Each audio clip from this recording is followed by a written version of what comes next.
Brian Ward here from the Arkham Sessions. We want to welcome you to a very special episode.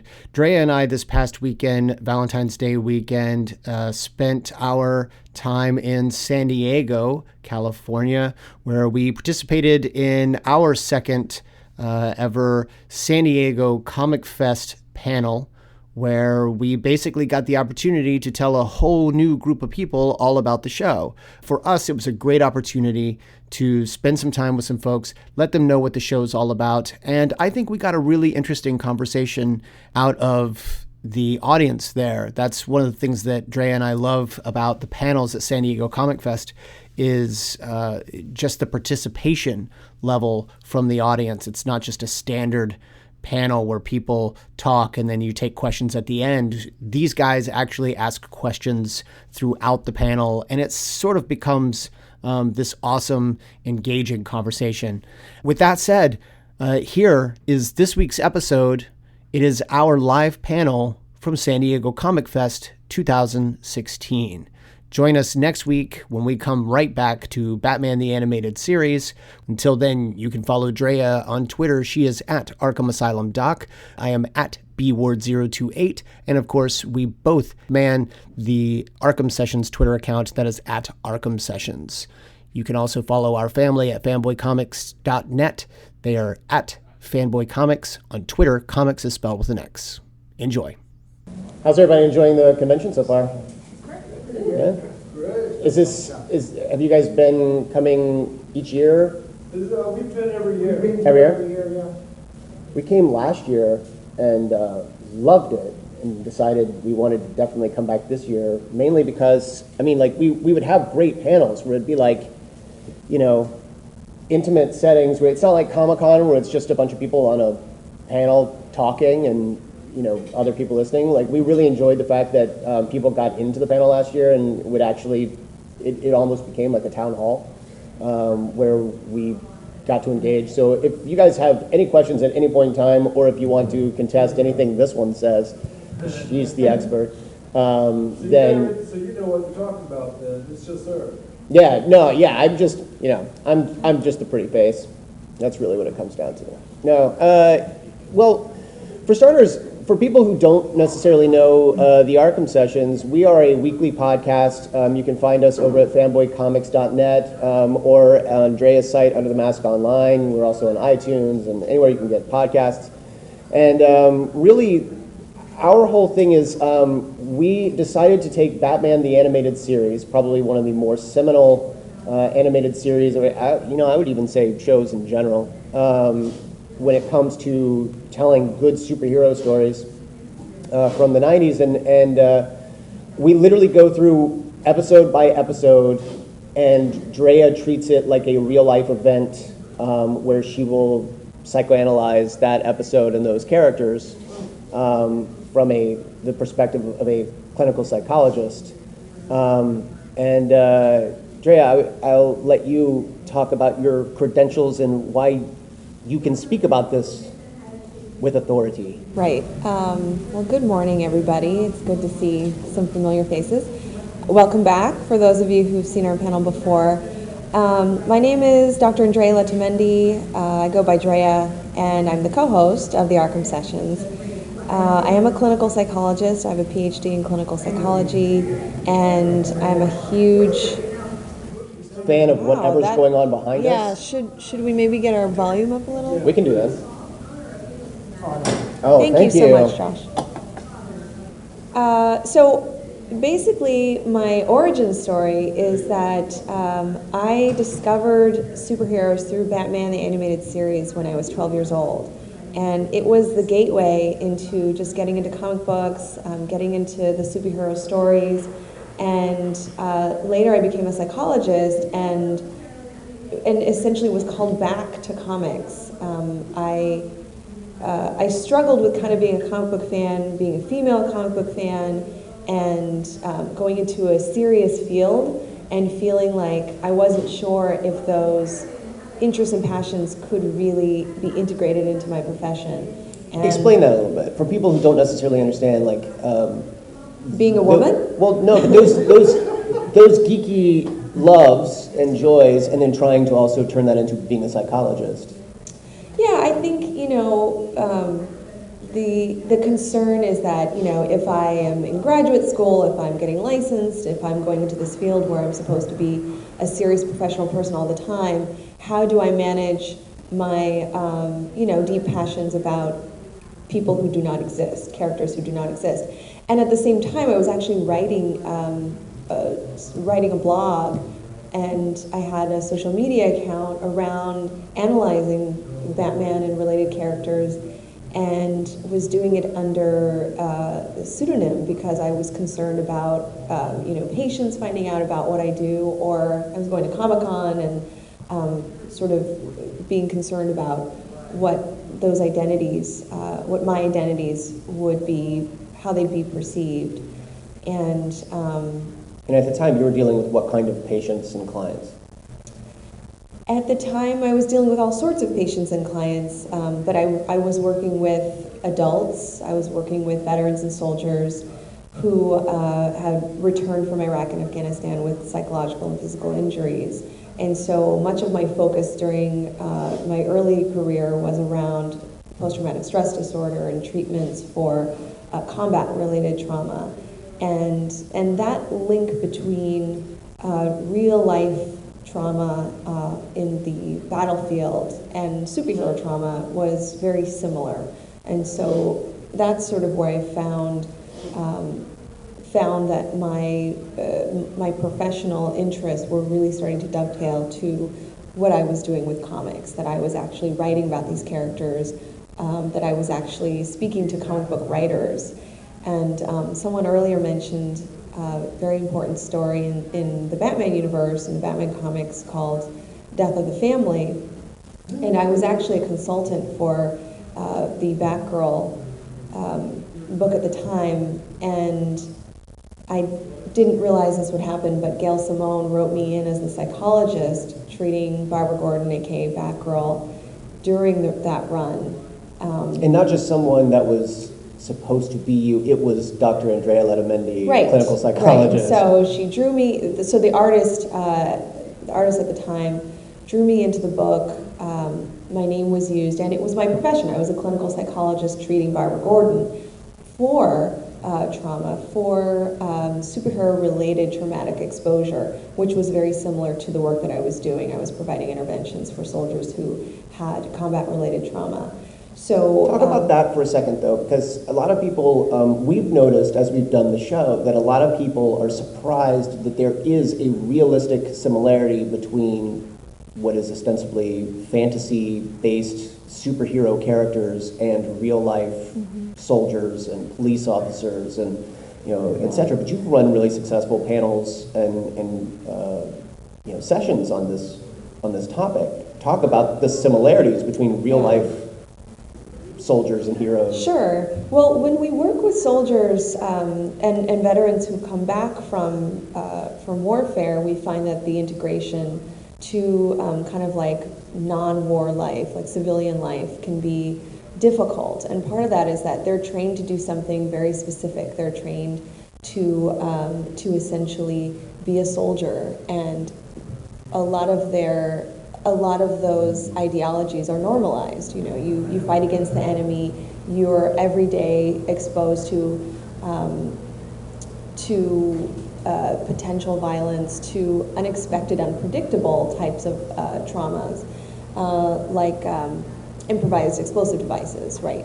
So in practice, we would talk about the normalization of those experiences while in combat, and after reintegration, talk about how those exact skills, those things that kept you alive, those things that protected you, those things that were very normal and were actually very validated, are no longer useful and effective after reintegration.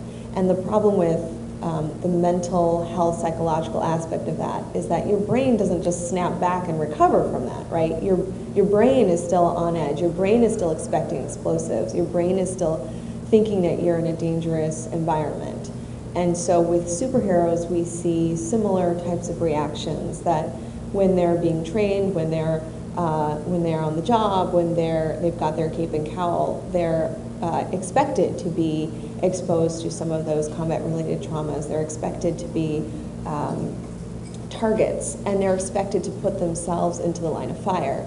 But they struggle with some of the very same psychological conflicts, like, who will the people I care about be hurt in the process? Will I be hurt in the process? How do I recover from chronic, day after day, repeated traumatic exposure? And that's, I think, what we're seeing in comic books. That's becoming more and more realistic in terms of the impact of that kind of exposure. So and that brings me, you segued nicely into Bruce Wayne. I mean, because he has no superpowers. He's basically a guy in body armor who's learned a great deal about martial arts and about gadgets and how to use non-lethal items to take down whatever criminals, however many times he needs to do it. But I almost have this hypothesis that the moment he stops, he then becomes that returning veteran who's constantly looking for something, even though something might not happen. Like he may not have PTSD now. One of the questions you get asked a lot is does Bruce Wayne have PTSD? No. They say, is Bruce Wayne crazy? That's what they ask. Well, we get that one even more. But yes, more specifically, they will ask about PTSD. You know, they'll talk about the number of times he's had to go into battle, the number of Robins he's lost, the number of various people in his Bat family who have, in one way or another, been taken down or injured. And they've asked you if he has PTSD, and you've always had a really great point about the fact that he has to finish. He almost has to finish before that kind of thing can. Yeah, it's difficult to say, when we have a snapshot of his psychological profile, let's say. And of course, for those of you who are into Batman, there could be various presentations of Batman, whether you're talking about Grant Morrison or Alan Moore or Scott Snyder, which I think Scott Snyder has a really great representation of Batman. Or even looking into like Batman the Animated Series or Batman 66, like which Batman are we talking about? But the core characteristics of Batman, I think, are very straightforward, and you can see that golden thread throughout the decades. That he is a person who is clearly sacrificing many what we would call like normal expectations in life, romantic relationships, social relationships, close family bonds, personal fulfillment in order to be this hero for the city, and that he's willing to go into he's willing to face adversity and go into dangerous situations, almost at a level of seeking danger and seeking risk, because, and I know we've talked about this on the show, there seems to be this element of wanting to be in the face of combat, like wanting to have that high level of risk in his life. And I think he's almost disappointed when he doesn't have it. There was this, I think it was the second episode of Batman the Animated Series, Christmas with the Joker, where the very first moment, like they're hanging out, he and Robin are hanging out on a rooftop like gargoyles, basically patrolling the city, and it's Christmas Eve, and Robin's disappointed that they're not at home watching It's a Wonderful Life, because Robin wants to have that family life scenario, and Batman is insisting that something's going to go down, and they almost take out a would-be mugger, except the mugger is returning the purse to the little old lady, and Batman is disappointed he can't beat the guy up. Well, and so I want to normalize that experience. So for a veteran who's, actually I'm thinking of one guy in particular I worked with here in San Diego who had been to Iraq and had a son, had a family, had a wife, and would tell me that every evening when the fireworks would go off in San Diego, he would get very alert and very upset, and I would tell him, like, but every night it's expected. You know what time it's going to happen. You know that they're fireworks. You can see them. And he said, but my first reaction is that we're being attacked. Like, my first reaction is that these are explosives. And so for us to So to draw back to Batman's experience, for us to understand his vigilance, for us to understand his perception, is to look at what his experiences have been. And in Gotham City, it's more likely that there are going to be actual criminals trying to harm people, trying to enact violence, trying to break the law. So that's sort of where his neurobiology is directing him. So, and I've teased you about this on the show about being a Batman apologist a bit. Like, realist. Realist. Well, let's think about the reality of it. Okay, so if you are not in the comic book world per se, you're basically dealing with. Let's pretend that Batman stands alone. There is no Superman. There are no metahumans. It's basically a guy in body armor with a cape. And let's say Commissioner Gordon and the GCPD pick him up and they bring him to your office. Do you then look at him and go, clean bill of health? Is a guy who has decided to be a vigilante, who has strapped on the body armor and learned the martial arts specifically to help rid crime in Gotham City, is Bruce on the up and up? Well, on the up and up is not a clinical term, but... That's why you're on the show. But what I will say is that the movement of psychology is moving away from you either have this diagnosis or you don't, right? Or you have the diagnosis and you need this treatment. It's more of an overview of how well someone is doing, how they're functioning on various levels. So I would ask those questions. How are you functioning on the social level? Do you have close bonds, fulfilling social relationships? How are you functioning on the occupational level? So do you have a fulfilling career? Are you able to meet those goals? Is there anything interfering with your ability to meet those goals?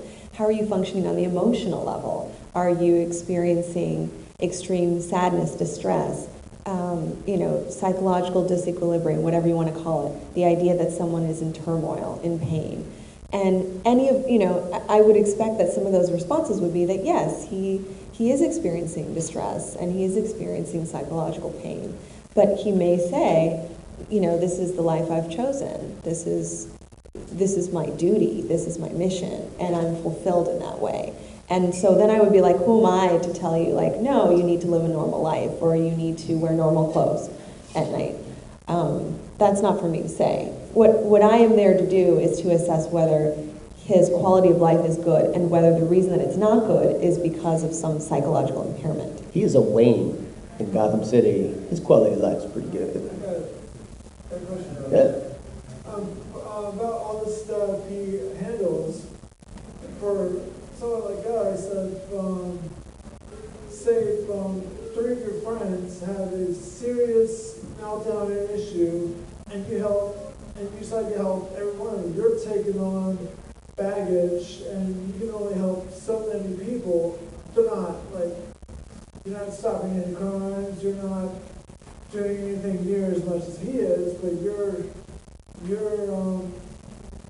at your limit. You take anything else, yourself is going to break down. So, but he's doing lots and lots of other stuff. How does he handle all of these things? You're actually bringing up a really great point, which is the fundamental question, is Batman burnt out? Seriously, because he is oftentimes, we look at some of the other, if I even stick to DC, if you look at some of the other superheroes and their missions and essentially their stories and their ability to function on various levels, the ones I just talked about, we always see that Bruce Wayne / Batman struggles with losing somebody close to him, whether it's Robin, whether it's Jason Todd, or the other one that we just lost, he who shall not be named. And that he often seeks relationships like with Catwoman or with Talia and their failures, or he's disappointed, or he has to draw back to, well, my mission is my number one priority, so I'm not allowed to have this relationship. Those are just examples. Coupled with the constant exposure to combat, the constant exposure to violence, the constant exposure to what we would call trauma. So what research has found in real life studies that look at professional caretakers, that look at people like me, like psychologists, that look at police officers, law enforcement, even judges, that look at the folks who are in human services and are constantly facing adversity, loss, injustice. There is an impact on our emotional well-being, and with too much exposure and not enough self-care or not enough psychological intervention, we could experience what's called compassion fatigue. Compassion fatigue is basically the deterioration of one's ability to nurture and to care about other people. So if you think about a psychologist, that's my job. I'm supposed to care about other people and help them. If I experience compassion fatigue, if you sort of think about it as like, this picture, if I think about this picture and I have limited compassion and it's starting to deteriorate because of just all of the adversity and all the injustice and all the racism and all the destruction that I see, that's going to impact my ability to then give and enact this compassion, right? So if we think about Batman, who is a human being, he doesn't have this superpower, he doesn't have like the compassion superpower. He's a human being. And he's a human being who's essentially empowered by loss. You know, his parents were taken from him when he was a young boy, which I would consider one of the most impactful type of childhood traumas. And thereafter, other moments, other series of traumas and things that I think Batman would say that he was responsible for. Barbara Gordon being physically and psychologically traumatized, let's say, Jason Todd being murdered. He holds those responsibilities. And so if you think about Batman's compassion fatigue, what is that like? Is he deteriorating in a sense of his ability to nurture others?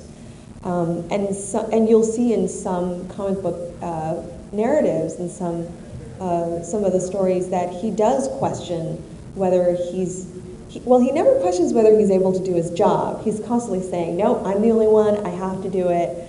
I'm the only one, but I've got 11 other members of my bad family. Right. Kind of I'm not sending Robin out to do it. I have to be the one to do it. But the question is his, do we see a deterioration of his psychological well-being?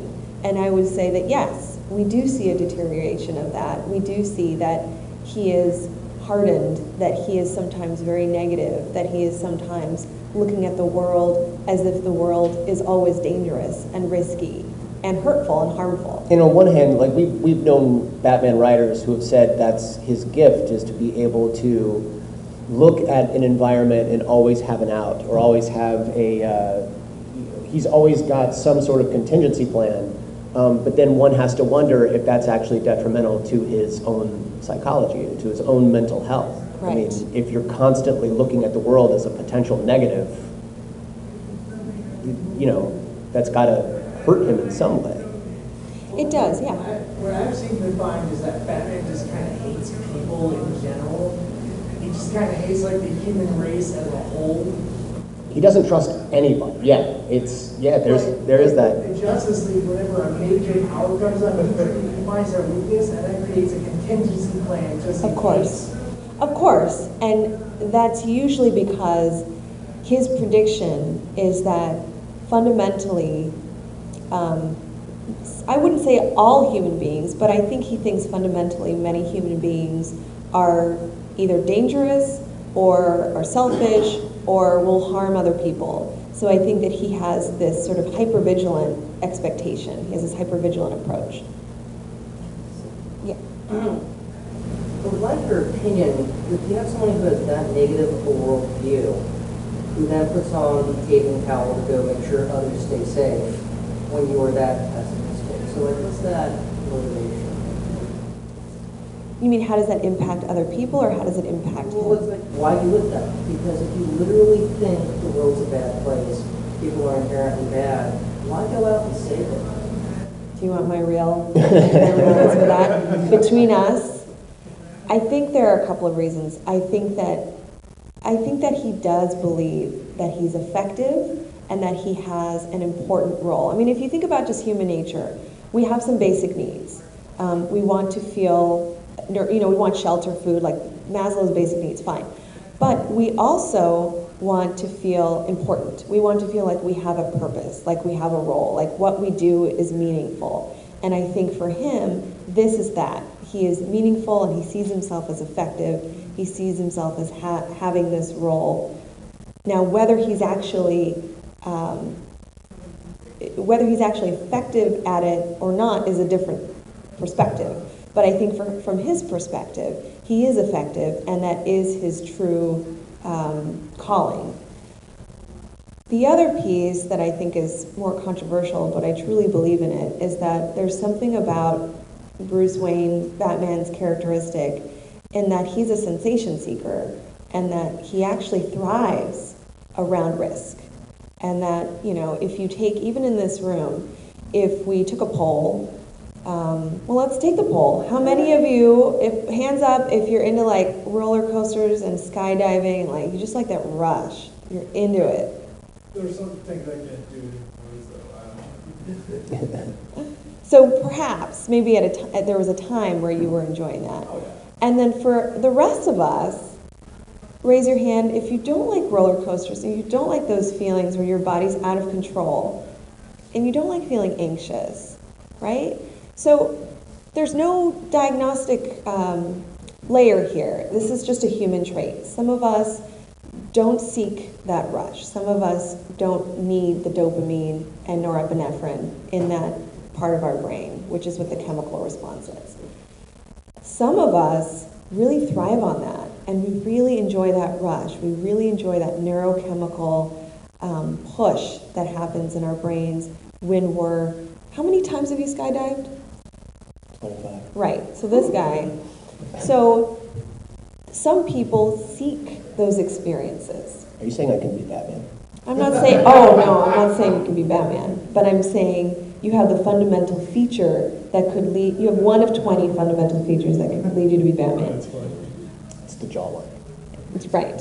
So to better answer your question, I also think that part of his mission is that level of escapism, the level of wanting the rush, the level of wanting to be really close to people like the Joker. Really close, meaning he wants to find him and be around him and have a fight with him and be knifed by or be stabbed by him, right? Like, he is enjoying those moments and experiences of high risk. He wants the challenge. He wants the challenge. Yeah. Right, and it's not always because I want to win. Sometimes it's because I want the experience of... Almost losing? No. Perhaps. I mean, if you've got that challenge, if it's a legitimate challenge, that's Yes. what he wants. So there is the risk of Yes. losing. There is a risk. He's just of got the losing. confidence level. Right. But I want to clarify that, we can kind of normalize that experience, because I've worked with a lot of men and women who come back from their deployments and have said, like, this is really boring to me. I want to be redeployed. I don't care that I have PTSD or depression or anxiety or whatever. I want to be back with, I want to be armed. I want people to shoot at me. I want to have those experiences where I am living my life. And while I don't understand that experience, I can understand why someone feels like themselves and feels alive in those experiences, because that's when they were feeling effective. So I tie that back to Batman's constant interest in wanting to be in the front lines and wanting to be involved with some of the villains that we will talk about in the time that we have left, because that for him is what drives him. That's why he's alive. That's kind of what gets him up in the morning.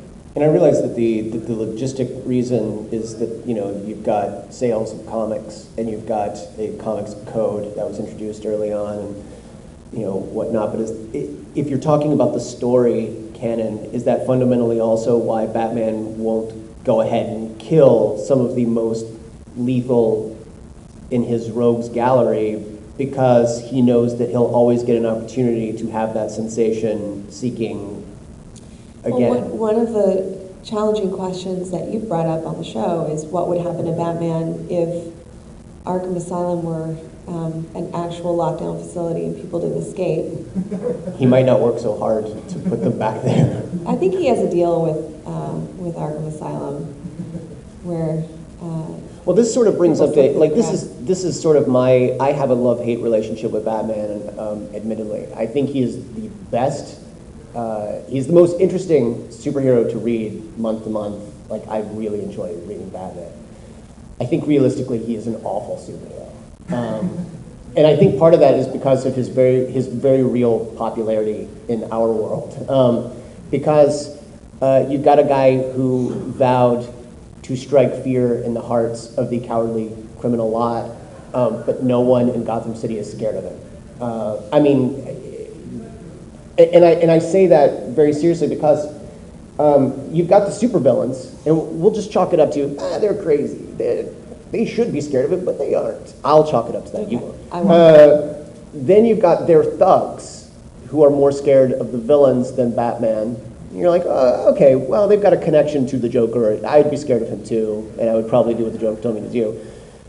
But the fact that there are common muggings in Gotham City on a regular basis, this is the cowardly lot that he should be striking fear into, but it's not stopping them. Like, the guy dressed as a bat in the shadows who pummels common muggers isn't enough to scare a common mugger from going and getting another job. Like, I almost feel like at the beginning of the '89 Batman, where you've got the two muggers up on the rooftop, and one of them doesn't believe in him, and the other one is like, dude, I've heard that this guy is bad. I feel like eventually those people would get scared enough to not do it, but they don't.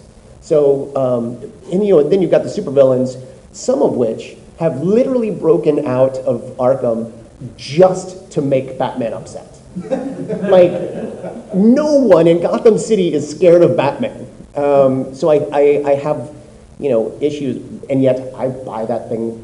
Everything that's got Batman on it, I will buy that title. You love him. He's your favorite. He is. But I do enjoy a character who sees the world so cynically. But is that also why he won't, kill him? Is because he's like, I'm really relying on the Joker getting out again. I need him to get out so I can just catch him. Well, he would violate his own moral compass if he were to actually kill the Joker. But yes, I think there is that element of what would happen if these villains didn't exist. What would be Batman's role? What would be his purpose? Does that mean he's succeeded and he can go on and have a family and live a normal life and he's done being Batman? I don't think so. I think he would find ways. In my experience, my expectation is that he would find ways to seek risky types of interactions. And I mean, the mere fact that the only women he has relationships with are quasi-supervillain-esses, or they float back and forth between a potential hero or villain. The fact that he doesn't have kids, except he has a tendency to adopt the ones that he knows he can bring into the lifestyle of going out and helping out. Like, you wouldn't see Bruce Wayne with a kid that didn't know he was Batman. If Bruce has got a kid by his side, he's actually training that kid to continue to pummel bad guys or get caught. He could also be training Robins just well enough to do a good job one night, but get caught another night, so that Batman can then go and seek the sensation of helping Robin. It's like, I really need you to get caught tonight, Robin. Good thing I didn't teach you that one move. He doesn't train them that well because he needs to be better. But yes. Well, talk about some. Should we talk about the show a little bit? Like what topics we talk about on the show? And yeah. Is this the show? This is the show. This is kind of what we go through every episode one at a time. And I've laid down certain ground rules where, because Drea knows the animated series so well, I have presented certain ground rules to her so that she has to treat it like it's real-time experience. So we only cover what we have seen in the show leading up to that episode. So she's not allowed to bring up anything from that episode forward, because we've not been exposed to that. If you were really a psychologist in Gotham, you would not have been exposed to that yet. Right. The other thing is we have to stick to the animated series. So you're Which not is so difficult because there's so many other pieces of evidence I could grab. well, and that's why. That's sort of the other reason that we've chosen Batman the Animated Series is, as you brought up earlier, there are so many incarnations of Batman and his rogues. The Bill Finger, Bob Kane Batman is considerably different from Neil Adams and Marv Wolfman, and you could name any number. Frank Miller. I mean, geez, you could name any number of different writers. They will all treat Batman differently. So in order to remain consistent, which is important for you as a psychologist, the same patient needs to come in every week, and you need to be able to see progress from that person or another. We chose the animated series because they have a writing staff, but they also have a writer's Bible. So every one of those writers has to remain consistent with the writer's Bible. So we know that we've got 85 episodes or whatever of a consistent group of characters. Right. That's why you can't pull from other Right. mediums and Well, the animated series was pretty groundbreaking in a number of ways. It was much darker than other cartoons. I mean, it was a cartoon in the early 90s. It was like 91, 92. 93. 92, 93. And it was incredibly, it was much more psychologically deep than some of these other kind of action-packed animated series at the time. So you had the introduction of origin stories, a more thorough understanding of the histories of some villains, like Two-Face, like Clayface, like Mr. Killer Freeze. Croc, like Mr. Freeze. Heart of Ice is one of the most tragic, one of the most psychologically deep episodes, I think, of the entire, I would even say, of all of the Batman origin stories well, even across the board. so much so that version of his origin story has since become canon. Like, that was not Mr. Freeze's origin leading up to the animated series. So Nora and all of that is... Right. So the animated series did something that was really important to me, not just as a child who was like so curious about the brain and behavior, and was like nerding out about who Batman was, since that was my gateway into Batman, but also brought in some more ideas about like what creates a villain, right? This villain doesn't just wake up one day and it's like, I'm going to be a bad person. I'm going to kill a bunch of people, right? The stories show, from what I would consider professionally a trauma-informed care approach, right? Some terrible things happened to this one person. The world was unfair, the world was unjust.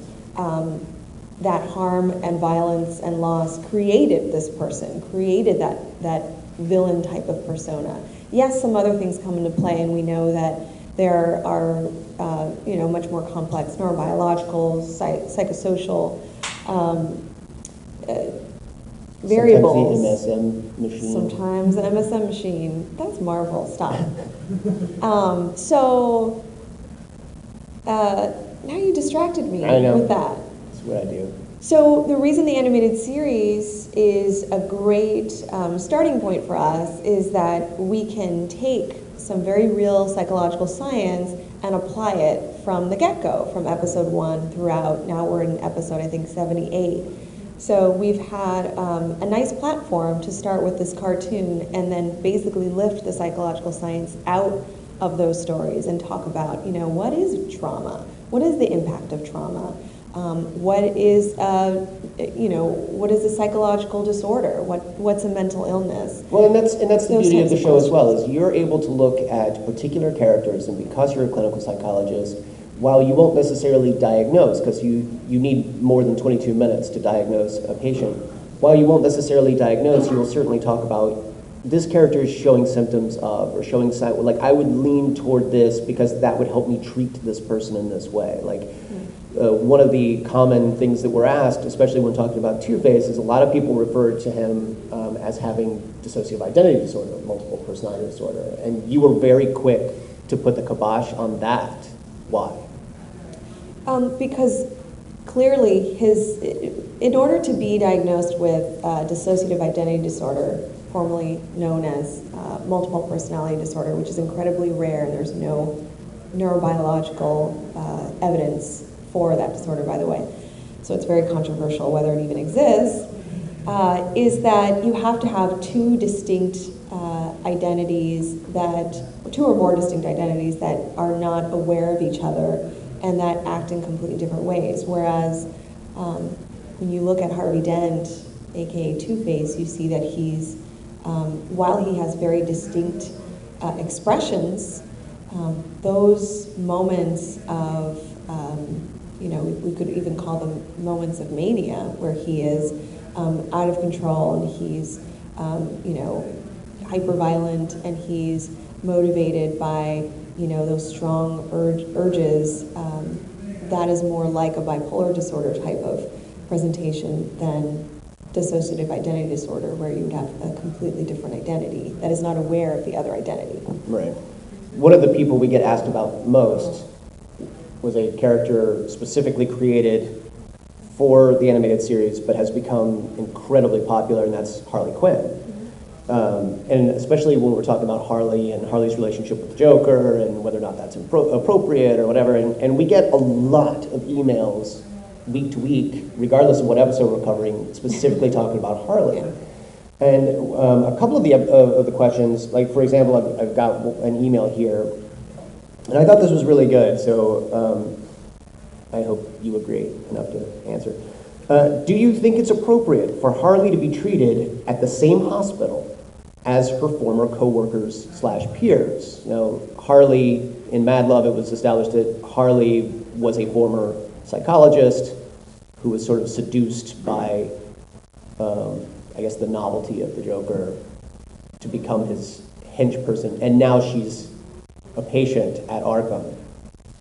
Would that be appropriate? Well, in a world like, in a city like Gotham City, where there's one Arkham Asylum, one Blackgate, and like Gotham General Hospital, you don't have a lot of options. So it's troublesome. I feel like everybody sort of knows each other. Is it completely unethical to have a patient in an institution or in a facility where they used to be employed? Not necessarily. There's no ethical or legal code against that, but it would be recommended that they're placed somewhere else because there could be some bias around their treatment. But it's not necessarily contraindicated. And similarly, considering we've seen that she's allowed to have regular interactions with the Joker at Arkham, do you think it's appropriate for her to be treated at the same facility as he, or do you think it negatively impacts her treatment? So when they're both patients at the same when they're both patients at the facility? same facility. Well, at Arkham, we see that there's a lot of interesting. There's a lot of leeway. There's a lot of leeway where they can have like a Christmas party and everyone's just out, hanging out, eating cookies, drinking milk, and getting onto the Christmas tree rocket and escaping. Yeah, that's right. I was to say that. Yeah. So I think that there's, obviously we're talking about the animated series. You're going to have that interaction. You're going to have those potential risky moments that they could collaborate and find ways to escape Arkham Asylum, which is. But as a psychologist, would you say it's not a good idea to put them together? Well, we have had, in certain inpatient or residential types of facilities, you do want to discourage those types of relationships for obvious reasons, but there's only so much that you can do as a practitioner in that context. You can't necessarily keep people from bonding with other people, and in many ways, those social interactions are part of our treatment goals, right? So a lot of times we're saying, we'll know that you're better if you're able to have, positive, close bonds with other, with peers, or that you can create common goals and work together, or that you can show respect, empathy for, somebody who you're near. So we wouldn't isolate patients. We wouldn't necessarily discourage that social interaction. But one of the hazards, of course, is something like the Joker and Harley, where those types of couplings could be really maladaptive for either one of them, especially Harley, who's usually the one who's the recipient of that intimate partner violence. There was a question here. Yeah, I was curious, when you see things like that, like the Arkham Asylum Christmas party, where the show is using sort of the language and the iconography of psychological treatment in a way that is obviously unrealistic, do you find that professionally frustrating? That's a great question. I sometimes find it frustrating when they take labels, terms, diagnoses, and they use them to sound accurate, or to sound like they've maybe done some research, but a lot of times they use those terms incorrectly, so it almost is a disservice to everybody. I mean, my field, but also viewers who hear those labels and think like, oh, that's a representation of that. The most common, one of the most common errors is schizophrenia and multiple personality disorder, what was formerly known as multiple personality disorder. Voices talking to each other, that sort of thing. So I am frustrated with it, but I think that at times, especially with the animated series, it's what we've always said about our show is that, man, we talk about some serious stuff, right? Like, we talk about trauma and loss and Our most recent episode was Baby Doll. I know, it was so difficult to talk about. So we talk about really serious things, and to use something like the animated series allows us to have kind of a safe and a little bit more, what I would say, lighthearted conversation about it, where we can introduce those corrections. We'd say like, well, what do we think about the Joker, flying off of the Christmas tree and escaping Arkham Asylum at this Christmas party? Who helped him get the rocket tree in there? Someone did. There's someone at Arkham that is in on it. There's somebody on the payroll. Anyway. Well, and you brought up, we see that a lot of the patients at Arkham will be allowed to have. I just think this is the worst idea. Their token. They allow Ivy to have plants, which seems like a really bad idea. They allow the Joker to have his playing cards, and sometimes even his just full-blown purple suit. His identity. And I think the biggest crime of all is they allow Harvey to have the coin. It's just a coin. It's what makes his decisions whether he'll be good or bad. I think they should just glue it down to the table with the good head side up. So just be like, it's always, if there's ever a question, just look, it's always on good head. The funniest thing is they allowed the ventriloquist to be able He's to in the wood shop. hang out in He's the wood shop making and another create dummy. another Scarface. This is the best thing. And no one questions it. They are not good. Well, but again, my sympathy around this is that those are the things that they identify with, right? Those are the things that allow them to feel a sense of humanity. And I mean, the wood shop example is terrible because that's how the I ventriloquist guarantee creates you, Wayne another Industries, Scarface. in some way, shape, or form, finances Arkham Asylum. Like Wayne is somewhere on the board going like, I think it's okay to let him work in the wood shop. I need him to get away later. And I need him to not be okay when he does. Give him a miniature machine gun. Who took that plan away from Ivy? I think she should be allowed to work in the greenhouse. Did you read this goes back to the 80s, the graphic novel set in Arkham, where they gave Two-Face a six-sided die to make decisions. He couldn't decide to use the restroom, and he was having serious problems with that. Like the reaction to that would be, it's okay to keep the coin because at least it can function. Yeah, I had That almost becomes like an obsessive compulsive thing, right?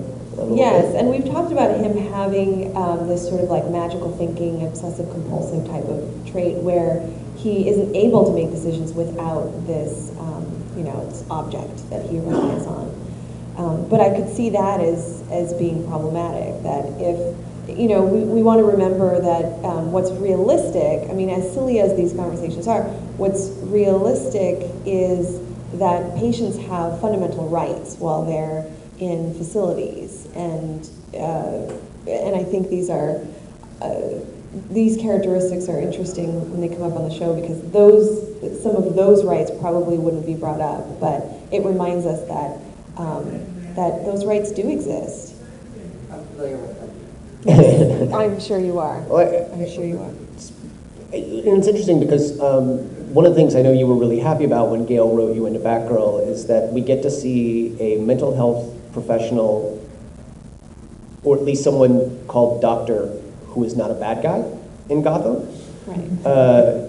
Talk a little bit about the ethical nature. Like, let's talk about Jonathan Crane. Let's talk about, Hugo Strange. Like people who. My favorites. Well, and it's interesting because you and I have had this conversation where you've got like very real experimental psychologists, particularly in like social psychology. Dr. Zimbardo, Dr. Milgram, who were performing what today would maybe be considered unethical treatments, much like Crane is like, I want to understand fear better. I'm going to make them afraid of everything. Like, but he seems to be doing it with a legitimate focus He toward wants to understanding advance the fear. science, so you can't really blame him for that. I mean, one can say that was his motivation. So what was your question? Yeah, let's talk about the ethics of Gotham City and the psychology. Well, but and you were quick to point out on the show that the Scarecrow is not necessarily, you wouldn't apply a disorder to him. He is just a scientist trying to further science in a time where that's not acceptable. Right. And there are some villains, and something that we want to be careful about on the show is we don't necessarily take each villain, and the way that the animated series works really nicely for us is that each episode really focuses on one particular villain or a group of villains. In Paul Dini's case, he usually gets them all in there. It's great. But we don't want to go into the direction of we'll take the villain and we'll give him a diagnosis and we'll apply that label and then decide on what treatment he or she would have. But try to understand the behavior and motivations from an approach of why did they get to the point that they got to? Are there opportunities for growth and development? Are there opportunities for recovery after, Because you will talk in each episode about how you would treat that person, how they could recover, what a natural progression would be for that person. Mm-hmm. That's sort of the beauty of taking real life psychological diagnoses and applying them to someone in the animated series is you've got a real opportunity to say, no, Harvey could be treated. He's not just inherently evil after he became Two-Face. Right. He is someone that could be treated. And I think the other thing that is very important to you, and we bring it up a number of times in the podcast, is that even if you were to diagnose someone with a disorder on Batman the Animated Series, it should be very clear that not everyone in the world with that real diagnosis would be considered a supervillain. Because we've had people email us and ask, I remember one email specifically where someone got really worried because you said that the Joker was leaning towards sort of an antisocial personality disorder, and he emailed. It's a strong lean. Right. Social personality disorder. And he emailed us and said, I'm really worried because my son has been diagnosed with antisocial personality disorder. Do I need to be concerned about him becoming the Joker, essentially? Like the way you talk about it, it sounds like this is a person who will not be able to relate to people, will not understand when they're doing bad things, won't care when they do bad things. I'm really worried. And you were quick to answer that and say, no. With the right treatment, someone with that exact same disorder can lead a very healthy life. Right. And I mean, these are obviously extreme examples, meant to tell a story in a comic book, usually in an animated series of, where each episode is 22 minutes. So we understand that those are very extreme hyperboles, extreme examples of these things. And another example was when we talked about lack of empathy, that one of the fundamental features of antisocial personality disorder was lacking empathy for others. And we had a lot of response from that because one of the core features of an autism spectrum disorder is lacking empathy for others.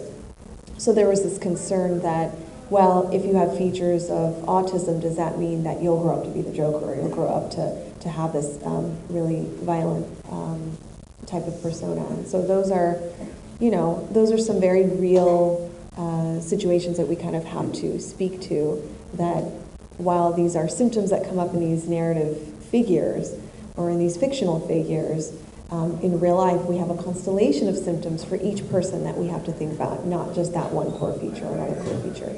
So some of these very real questions come up, and it gives us an opportunity to do what I prefer to do, and why I was inspired to do this show, which was to disseminate information about psychological science, to correct some of those, kind of really glaring problems in the media that sometimes are a disservice to us, or that unfortunately lead to more stigma around mental health and around mental illness. So part of my goal, or my mission with this show, is to decrease that stigma simply by building awareness and building just a basic understanding. There's nothing that I know that folks who listen to the show can't know. I just want to make sure that we do that's kind of our jobs. We geek out about Batman, but we also try to build awareness. We've only got a couple minutes, but does anyone have any questions about? Yeah.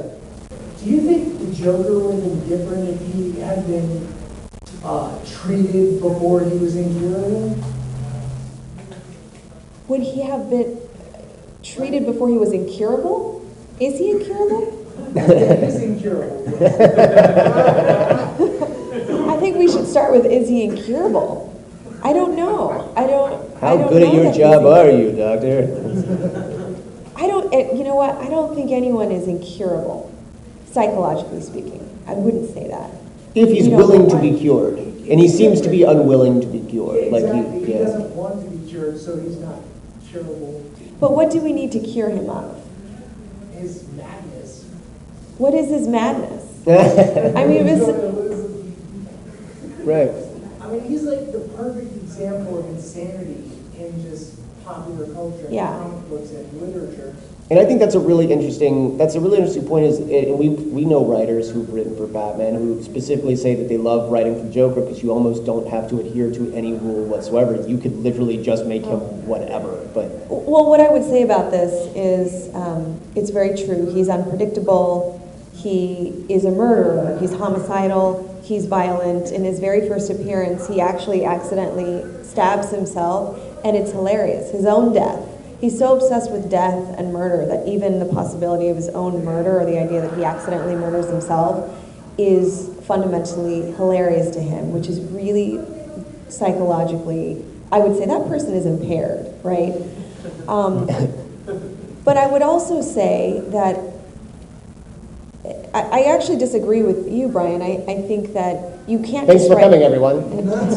I wouldn't say that, you can't just write him in a way that he does anything. He actually, those are his core features, where he is unpredictable, and he's incredibly violent, and he's targeting Batman, right? I think those are fundamental. But I'm being told to wrap up with this exact thought. Yeah. So I would say that I would focus on, when we talk about how would we cure him, I would focus on not his personality and not necessarily those fundamental things, but look at safety. Like, just look at, how do we keep him from killing people? If we can do that, I think that we would be, you would call that some sort of cure or growth. Well, we want to thank everybody for coming. We are the Arkham Sessions. You can find us on iTunes. You can find us at fanboycomics.net, Drea's website, Under the Mask Online. And she's also, we've got these cards too, if you want to take one with you. We want to thank you guys, and hope you guys enjoy the rest of the weekend. Thanks for the question. Thank you so much for those questions.